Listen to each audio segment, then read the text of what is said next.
Hey everybody, welcome to Home Recording Made Easy and Mix Tip Tuesday, where every Tuesday I show you a new mixing tip to help you make more professional sounding mixes in your home studio. Before we get to this week's tip, if you're new here, please consider subscribing. Make sure you hit that notification bell and also stick around till the end of the video, because at the end of the video I have something I want to give you absolutely free that's really going to help you with your mixing training, so be sure to stick around.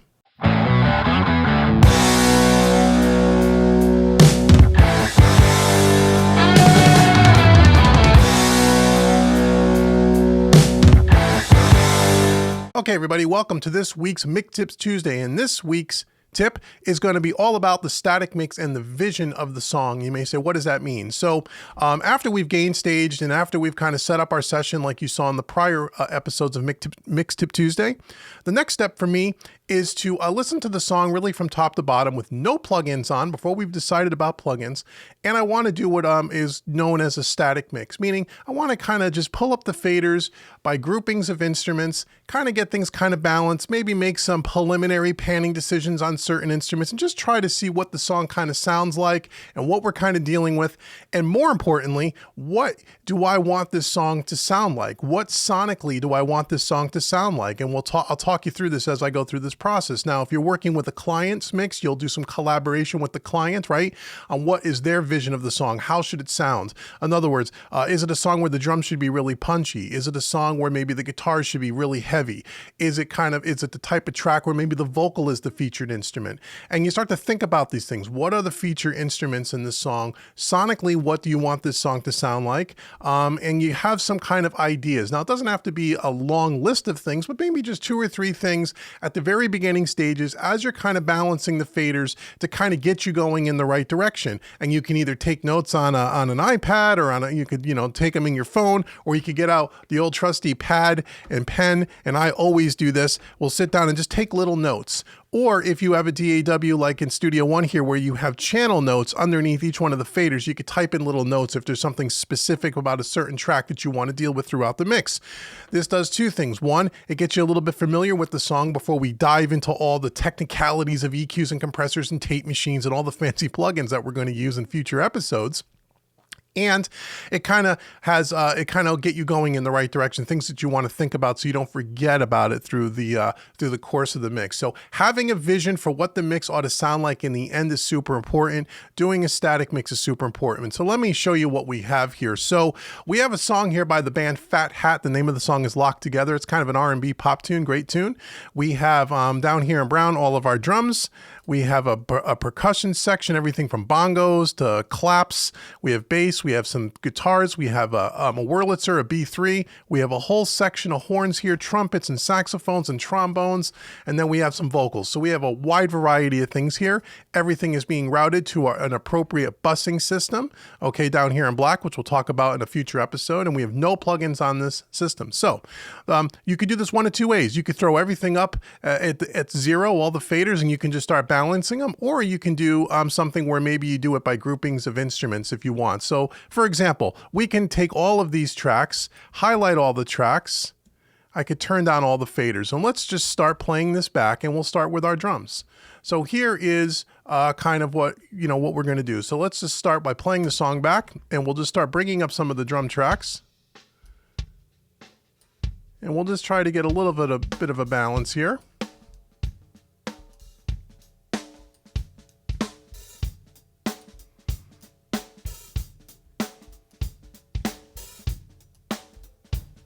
You got a ride cymbal here, some overheads.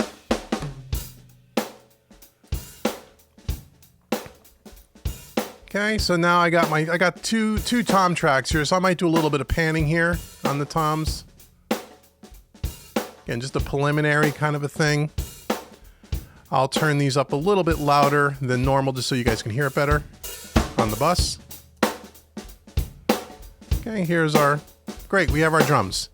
Now maybe I'll bring in my bass guitar next before my percussion. Kind of drum bass thing. Don't know if the percussion is playing all the way through.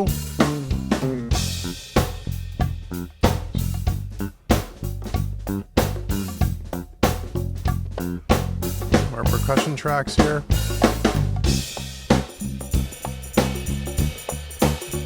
little pan on the tambourine.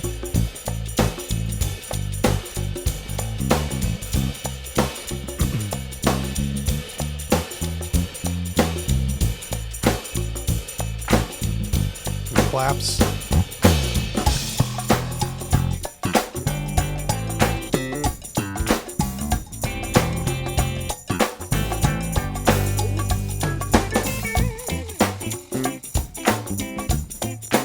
Okay, I'll turn up these guitars a little more for you.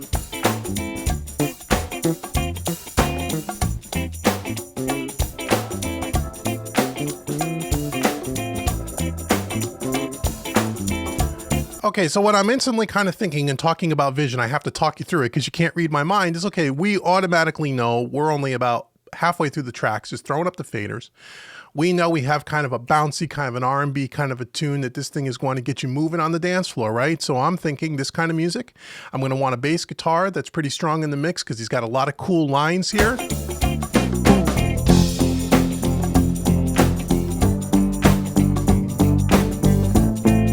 During the verses, it's got a lot of slapping, a lot of cool techniques there. He's not just playing root notes throughout the whole song, so we're going to want to feature that a little bit. Now, that would be something that I would write down, or something where maybe I'd even write in the notes section. You know, I could put something like feature instrument. You know, so maybe the bass is a featured instrument. Okay, you can write it down or put it into your notes. We also know that we have got a well-recorded drum track here, or drums it sounds like. We're going to want this drum to be a little bit more forward in the mix with the bass, because this is kind of a dance tune, right? So the bass and the drums, to me, and some of the percussion, the grooviness of the song, is going to maybe sit ahead a little bit more than the guitars. Possibly. Our keyboards, maybe just going to be a filler. We're not going to feature the keyboards too much unless we get through the tune and we find a solo section or something, but let's keep going.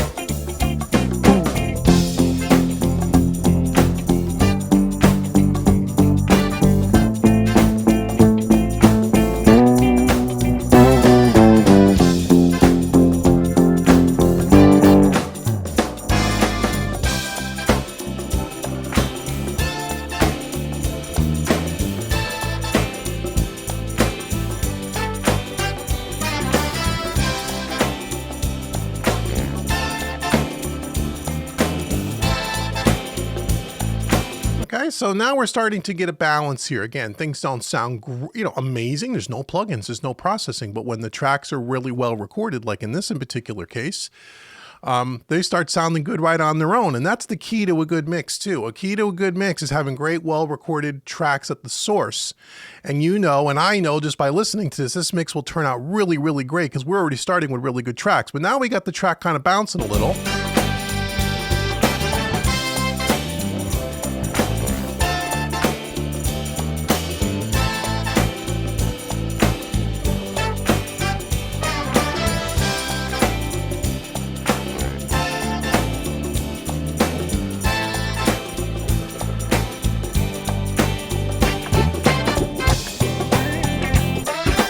Okay, so another thought, another vision for this song for me is, again, I want to have a featured instrument in the bass, kind of making that stand out front. I'm also going to want some powerful kick drums with some nice low end.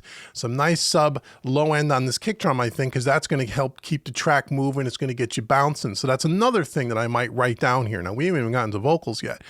Also, I'd be writing down, do I have any problematic areas or any tracks that I hear that have a problem that I have to deal with? So far, I don't hear anything, but that would be another thing to kind of write down, whether it be in your notes inside of the DAW on the track or whether it be on a pad. Do it old school. That would be another thing. Let's bring some vocals in now.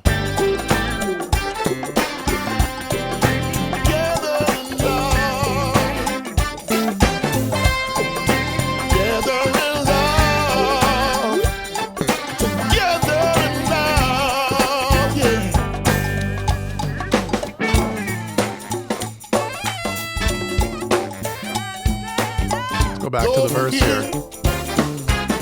Promote the passion your soul. Empower your brother to be a better person. We're rising up cause we. Okay, so maybe on something like these vocal oohs, these kind of big vocals in the back. Oops, empty out my trash here. Sorry.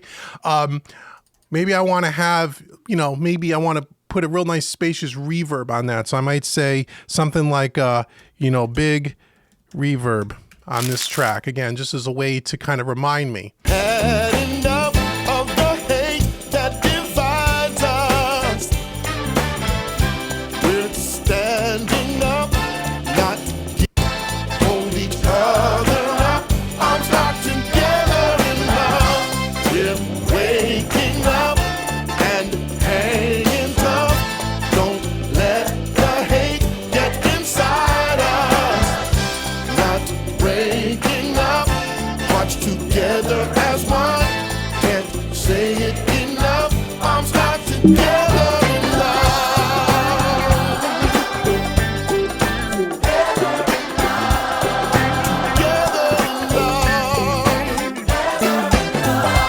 Okay, so we have those big chorus vocals. We're going to want to feature those in the chorus, make sure they're nice and loud and proud and it really stands out. That's another kind of a thing I would write down. Now also too, and even though in the last episode of Mix Tip Tuesday, we did the gain staging on a different track, this you can also incorporate some of the gain staging process with this. If you're starting by bringing all the faders down and just bringing them up a little at a time like we did here, this is also kind of a way you can kind of gain stage at the same time as doing a static mix, whereas that I'm paying attention to my master fader to make sure I'm not clipping, right? I want to be somewhere around a -10, -12 accumulative on the master fader before we add any plugins. I think we're a little hot right now, but then we could take our buses and we can just lower them a little.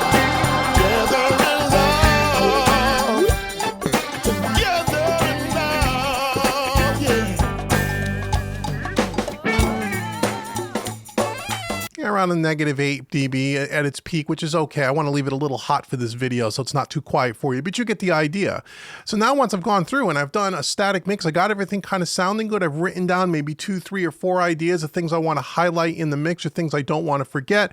Or again, sonically, what elements of the mix are something that I want to pay extra attention to. And this is a great way for you to accomplish 2 things. You get to listen to the whole mix from start to finish with no plugins, nothing there kind of clouding up the mix. You get to hear in its rawest form how well the tracks are recorded, which is really, really important. You get a chance to do some thinking about what you want the end product to sound like. And then you could do some things like preliminary panning. You can also incorporate kind of the gain staging process into this, as I said a few seconds ago, making sure we're not clipping and just making sure that now the tracks are set up in a way to where now we can start thinking about plugins. And part of the vision as well is I'm also thinking about, okay, what kind of plugins, I got this track sounding really good. I don't hear any big problematic tracks, at least not yet. What kind of plugins do I think I want to use? Now, if you're someone that just has a limited amount of plugins, like your stock plugins, that's totally fine. If you have a bunch of third-party plugins, you may want to decide, well, what do I want this to sound like? Do I want to feature a certain type of sound? Am I looking, if you, are you looking for like, the 60s sound from like the Abbey Road collection by Waves? That's one set of things. That's one totally different type of sound. This music really doesn't call for that. I don't know that I would use something like that. I would use something a little more modern. Do I want to use, what kind of plugins do I just want to use? So those are all things that you should be writing down, taking notes, and kind of just having a plan, having a vision, having a focus on what you want this mix to sound like. So again, we'll continue to listen to this a little bit. I'll do some more panning on the horns here, and then we'll finish up this video.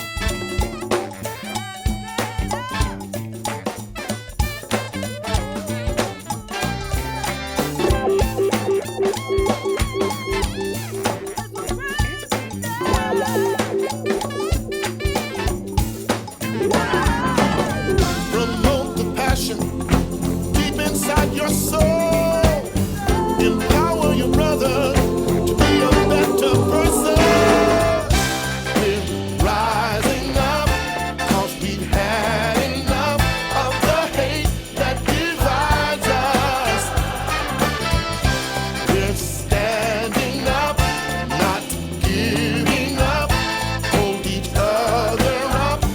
Or if I have a guitar like this that's recorded really conservatively, I might do a little bit of clip gain on it. Not together in love. We're waking up and hey. Kind of a clean guitar sound. I might think about, hey, do I want to maybe put a guitar emulation plugin on this? Maybe I want to dirty up this guitar a little bit. That's a thought. So maybe I'd write that down here. Maybe add some dirt. Add dirt, meaning maybe we're going to add a little bit of a distortion plugin, possibly, on this particular track. Whoops, let's get out of there. Very clean. Hearts together as one. Can't say it enough. Arms not together in love. Together in love. Together in love.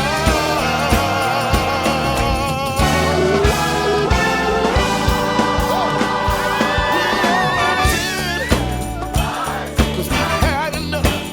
Okay, so I did some panning to the left with all the horns, maybe thinking of it like a horn section on stage. You know, if we have a stage and they're performing live, maybe the horns are sitting a little to the left on the left side of the stage, like a horn section. Maybe the guitars are a little bit more to the right. The keyboards are kind of right up the middle. And again, this is all preliminary. This can all change and probably will change to some degree during the course of the mix.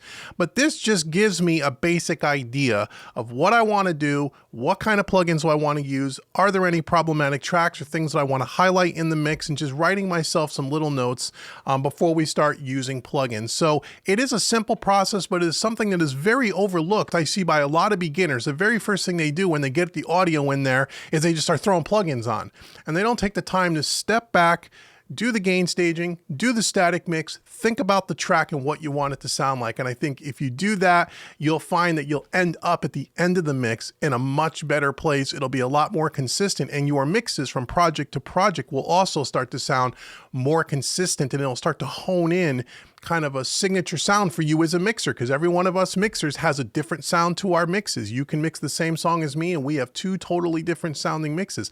And that's a good thing, gives you some individuality.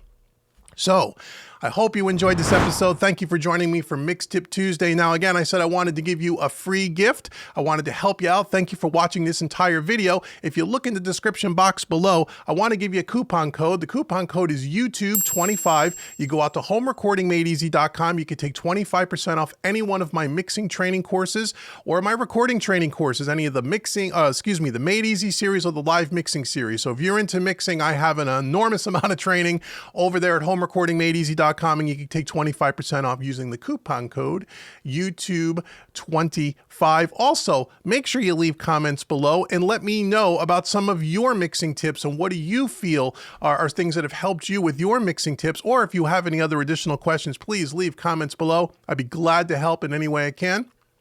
Until next Tuesday's Mix Tip video, I've been Dave with homerecordingmadeeasy.com, as well as mixingmadeeasy.net. All the links are in the description box below, and I will see you in the next video. Take care.